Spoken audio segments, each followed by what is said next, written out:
Silenziosissime, ottime prestazioni, inquinamento pari a zero, buona resistenza della batteria, costi purtroppo ancora molto elevati.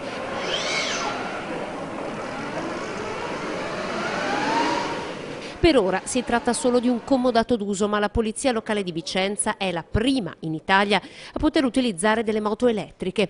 La presentazione dei mezzi oggi alla presenza del sindaco e dell'assessore alla mobilità.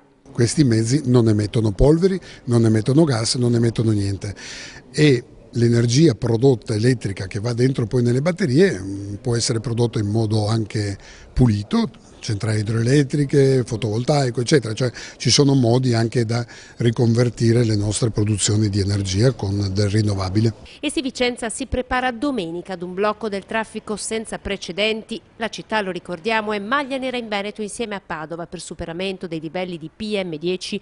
L'obiettivo per il comune diventa quello di dare il buon esempio proprio in occasione della manifestazione Città della Tecnologia per la Mobilità Sostenibile. C'è un progetto da parte del comune di mettere via qualche soldo per acquistare qualche mezzo elettrico? Assolutamente sì, dovremmo proprio occuparci di questo, me ne occuperò in persona e spero proprio di poter dotare la polizia locale di un paio di mezzi come questi per poter dimostrare, perché è il pubblico che deve dare l'esempio nei confronti dei cittadini, dimostrare che i primi a metterci in gioco siamo noi. Tra auto e moto oggi i mezzi in dotazione della polizia locale sono 30 e tra i vicentini il produttore ci racconta che c'è ancora un po' di diffidenza, forse troppa. Sentite perché.